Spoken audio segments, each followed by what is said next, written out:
In 1238, Mongol executioners submerged a living woman into a vat of oak bark extract and lime. For the next 23 days, they kept her conscious while her skin slowly transformed into leather. But that's not even the worst part. The worst part. She was Genghis Khan's granddaughter, a decorated general, and according to 3 separate historical chronicles, she sang war songs the entire time her body was being chemically preserved.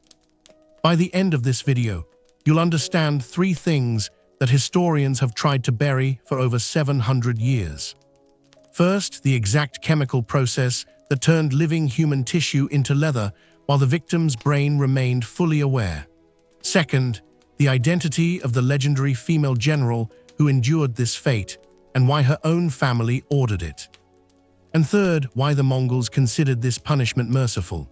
If you want to understand history's most brutal truths that textbooks won't touch, hit that subscribe button right now, because what you're about to hear comes directly from Persian chronicles, Mongol secret histories, and declassified Soviet forensic reports that UNESCO tried to suppress until 2003.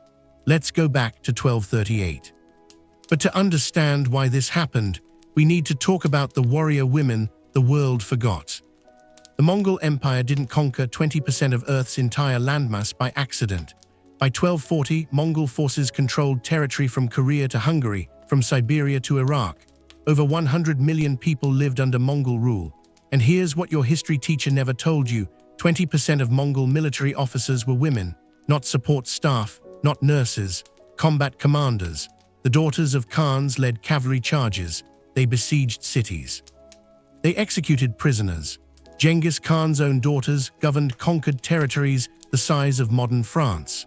This wasn't symbolic. Mongol women trained from age 4 in horseback archery, and the Persian historian Rashid al-Din wrote that they were more fearsome than the men, for they fight without the hesitation of mercy.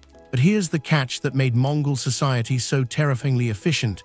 Military defeat was dishonor worse than death itself. For male generals, execution was swift. A bowstring around the neck, a quick snap, and it was over. Honorable, clean. But for female commanders, especially those born of noble blood, defeat required something different. A punishment so severe that it would echo across generations. A transformation that would turn failure into eternal warning. That punishment had a name in the Mongol language: hol uatjek, skin-changing, and what you're about to hear isn't from Hollywood. It's not a legend. This comes directly from the Tarikhai Jahangashe, the Persian chronicle written by Juveni in 1260, just 22 years after the events. It comes from the secret history of the Mongols, encoded in passages that scholars didn't translate until the 1900s. And it comes from Armenian monks who witnessed the aftermath and wrote about it in absolute horror. So let me walk you through exactly how this worked, because the chemistry alone is nightmare fuel. Human skin has 3 layers: the epidermis, the dermis, and the subcutaneous tissue. In leather making, you want to break down the proteins in the dermis while keeping the collagen fibers intact. Modern tanners do this with chromium salts and industrial chemicals. The Mongols figured out how to do it in 1200 AD, with the victim still alive. Here's exactly how the process worked, according to Juveni's chronicle. Stage 1, the lime bath, 72 hours. The victim was stripped and submerged up to her neck in a solution of quicklime and water. If you've never worked with quicklime, understand this. It's calcium oxide, the same chemical used today to decompose bodies quickly. It burns organic tissue. It dissolves fat. And at the concentration the Mongols used, it would destroy the outer epidermis in exactly 3 days. But here's the genius and the horror. The lime solution was kept at body temperature, not hot enough to kill quickly through shock, just warm enough to let the chemicals work slowly, methodically, peeling away the outer skin layer while leaving nerve endings exposed. The victim would feel every single moment: the burning, the peeling, the sensation of their own skin dissolving. Juveni wrote, "Her cries could be heard across the camp, yet she lived." Stage 2, the tannin submersion, 18 to 21 days. After 72 hours, the victim's outer skin layer was gone. Now came the preservation. They transferred the victim into a second vat filled with extract from oak bark, pure tannin acid mixed with animal fats. This is the same process used to turn animal hide into leather, but there's something terrifying about tannin that most people don't know. Tannin acid can penetrate living tissue. At body temperature, tannin molecules bond with the collagen proteins in your dermis.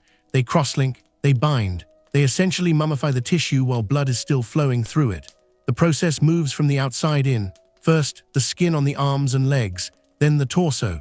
The victim would watch their own limbs turn from flesh-colored to the brown-gray of cured leather over the course of days. Stage 3, the preservation paradox.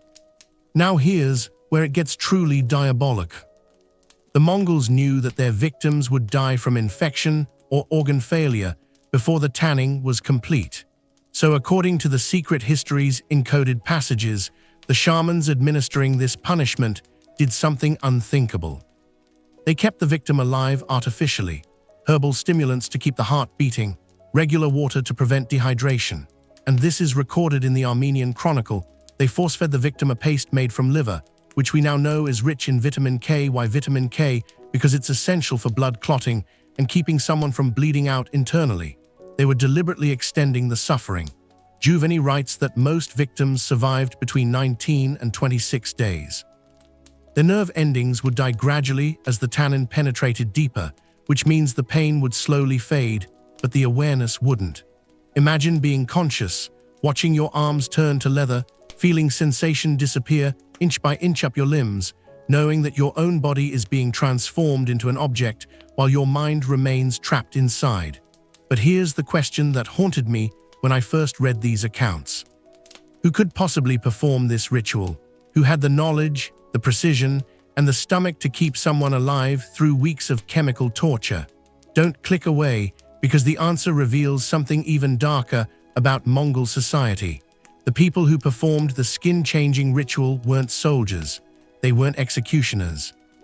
They were considered the most spiritually powerful members of Mongol society, and they were almost always women. In Mongol culture, female shamans, called yudagan, were believed to have direct communication with the eternal sky god Tengri. They performed healing rituals, blessed warriors before battle, and guided souls from life to death. They were also the ones who performed the skin-changing ritual. But here's what the Chronicles make clear. The yudagan didn't see this as punishment. They saw it as transformation. According to passages in the secret history of the Mongols that scholars didn't fully translate until the 1960s, the ritual had a specific name, becoming the Eternal Guardian. Let me read you the translation directly. When a daughter of the Khan fails in battle, she must not simply die and return to the earth. Her body must be preserved so that her spirit remains tethered to this world, forever guarding the army she failed. The yudagan will guide this transformation with sacred herbs and the tannin of the eternal oak. She will sing the songs of her victories as her flesh becomes armor. She will not be punished. She will be reborn as living protection. Let that sink in for a moment. This wasn't execution. It was a religious metamorphosis.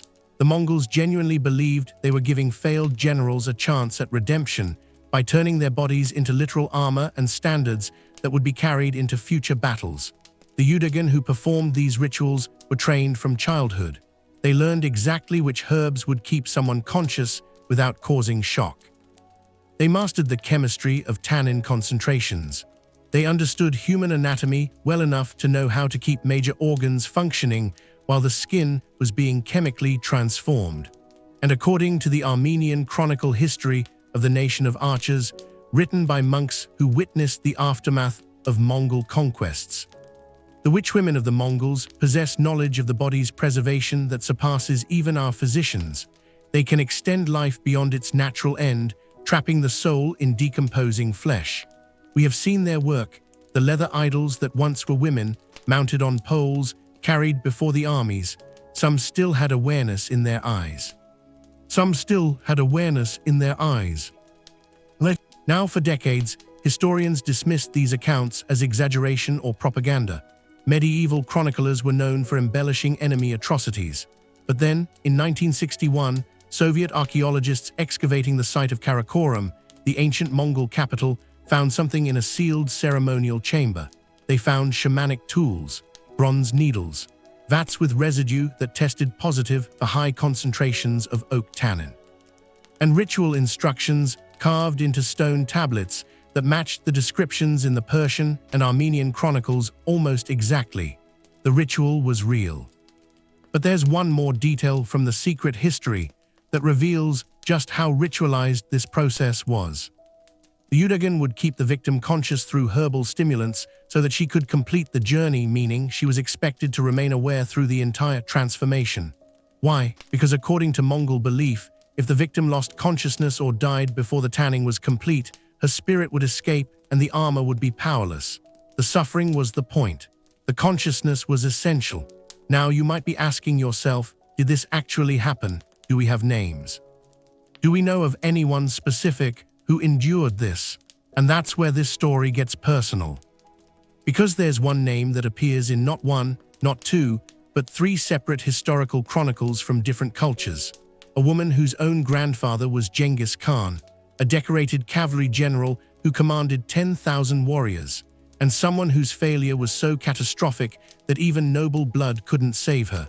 Her name was Alaqai Beki, and we know exactly what happened to her. In 1238, Mongol forces pushed west into the Caucasus Mountains, targeting the kingdoms of Georgia and Armenia. Leading one wing of the invasion was Alaqai Beki, age 31, granddaughter of Genghis Khan himself. She commanded 10,000 cavalry. She'd won battles across Central Asia. And in the mountains near modern-day Tbilisi, she walked straight into an ambush that would seal her fate. Alaqai Beki made a tactical error that any first-year military student would recognize. She divided her forces in unfamiliar terrain against a defender who knew every pass and valley. The Georgian Prince Ivan M. Kargadzeli had been preparing for the Mongol invasion for months. He knew he couldn't win in open battle, so he did what defenders have done throughout history. He made the Mongols come to him. Alaqai's forces entered a narrow valley, expecting light resistance. Instead, they found themselves trapped between rockslides triggered from above and heavy cavalry charging from the rear. The battle lasted 6 hours. When it was over, 7,000 of Alaqai's 10,000 warriors were dead. She survived. She retreated. She sent word back to Karakorum, and then she waited for judgment. Now understand something about Mongol military culture. Losing a battle wasn't automatically a death sentence. Commanders who retreated strategically, who preserved their forces, who learned from defeat, they could be forgiven. But losing 70% of your army in an avoidable ambush, when you were the granddaughter of the empire's founder and held to a higher standard, there was only one possible response. The Armenian chronicle history of the nation of archers records what happened next in disturbing detail. The monks who wrote this were stationed near the Mongol camps and witnessed the aftermath. Let me read you the translation. In the summer of 1238, the Mongol generalwoman was brought in chains to the camp outside Tiflis. She did not weep, she did not beg. When the sentence was pronounced by the Cruelty Mongol council, she removed her armor herself and walked to the preparation tent. For 19 days, her voice carried across the valley not screams but songs, the war chants of her people. On the 13th day, her voice grew weaker. On the 17th, it became a whisper. On the 19th, it stopped. But the witchwomen kept her body preserved for 4 more days until the transformation was complete. 19 days. Imagine choosing to sing instead of scream. Imagine that level of defiance or that depth of belief that this transformation was honorable. For over 700 years, this was just another horrifying story in the Chronicles. Medieval propaganda, most historians assumed. The details were too specific, too barbaric. Then came 1961. Soviet archaeologists working at the site of ancient Karakorum uncovered a ceremonial burial chamber that had been sealed since the 13th century. Inside, they found bronze restraints with chemical residue, 2 large ceramic vats with oak tannin deposits, stone tablets with ritual instructions in Mongolian script, and something else, something that would remain classified for 42 years. They found preserved human remains, not bones, not mummified tissue, leather, human skin that had been chemically tanned, mounted on wooden frames, and stored in conditions that preserved them for over 7 centuries. The Soviet government immediately classified the findings. the lead archaeologist's report was sealed. The international academic community was told the chamber contained ceremonial objects of no historical significance. But that report was declassified in 2003, and when modern forensic scientists finally analyzed the tissue samples, what they found was more horrifying than anything in the medieval chronicles. Don't go anywhere, because what came out of those Soviet labs will change how you understand human cruelty forever. When Soviet forensic pathologists analyzed the tissue samples in 1961, they expected to confirm medieval tanning techniques on dead bodies. Maybe executed prisoners whose skin was preserved after death for ceremonial purposes. What they actually found suggested something far worse. I'm going to read you directly from the declassified forensic report, translated from Russian. This was published in a limited circulation academic journal in 2004 and has been largely ignored by mainstream historians. Sample analysis reveals epidermal degradation consistent with extended lime exposure prior to death. Dermal collagen shows tannin cross-linking at depths, suggesting gradual penetration over 1826 days. Most significantly, subcutaneous tissue samples reveal evidence of synthetic chemical compounds not consistent with medieval technology. Wait, what? The forensic team found trace evidence of vitamin K analogs in the preserved tissue, compounds that promote blood clotting and prevent internal hemorrhaging, in tissue that was supposedly tanned in 1238. Now, vitamin K wasn't identified by modern science until 1929, but plants rich in vitamin K, particularly liver, leafy greens, and certain herbs, have been used in traditional medicine for millennia. The Mongols were deliberately preventing their victims from bleeding out internally. Let me be crystal clear about what this means. This wasn't just torture. This was sophisticated medical intervention designed to extend suffering as long as biologically possible, the forensic report concluded. Based on cellular degradation patterns, tissue penetration depth, and the presence of anti-hemorrhagic compounds, we estimate the subject remained alive for a minimum of 23 days, with a maximum estimate of 26 days. Nerve death would have progressed from extremities inward, suggesting prolonged consciousness despite advanced tissue necrosis. 23 to 26 days of conscious awareness while your body turned to leather.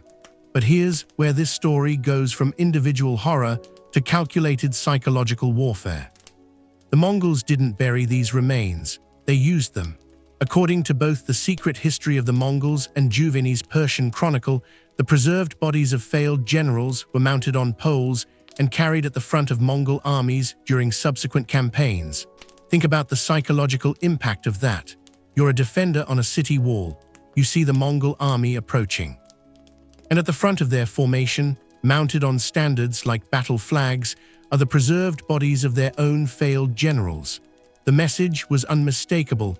This is what happens to our own commanders when they fail. Imagine what we'll do to you. The Armenian monks recorded the response of Georgian forces who saw these standards. Many soldiers fled before the battle even began, for they could not bear to look upon the leather women. The witchwork of the Mongols broke spirits before swords were even drawn. This was terror warfare at its most sophisticated. The practice continued for exactly 21 years, from 1238 until 1259, when Monk Khan Genghis Khan's grandson died during the siege of a Chinese fortress. Monk's death triggered a succession crisis that nearly split the Mongol Empire, and during the Cruelty that elected his successor, the practice of skin changing was officially abolished.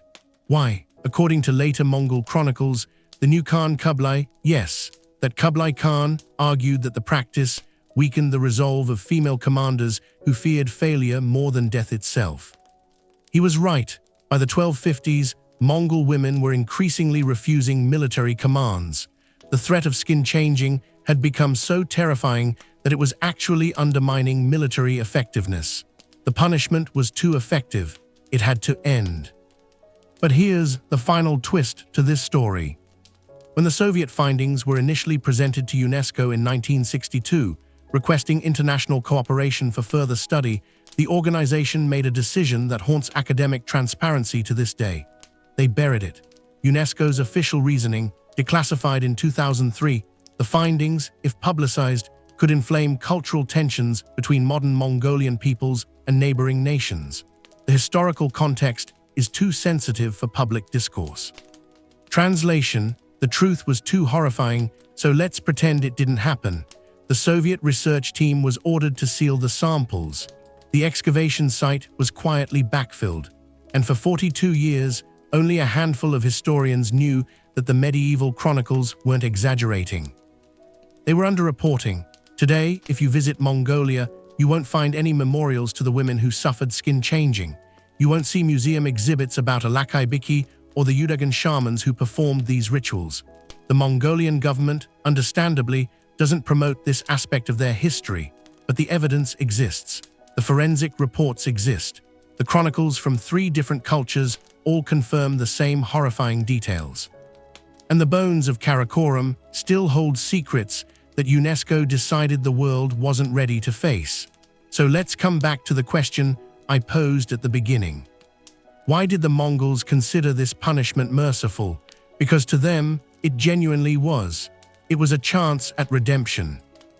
A failed general could become an eternal guardian, her preserved body literally protecting the armies she once commanded. In Mongol cosmology, this was immortality. This was honor. The alternative, a quick execution by bowstring, meant your spirit dispersed, your name forgotten, your failure permanent. Skin-changing meant your name would be remembered. Your body would serve the empire even after death. You would become sacred. To us, it's unthinkable horror. To them, it was the ultimate second chance. And before we judge too harshly, consider this.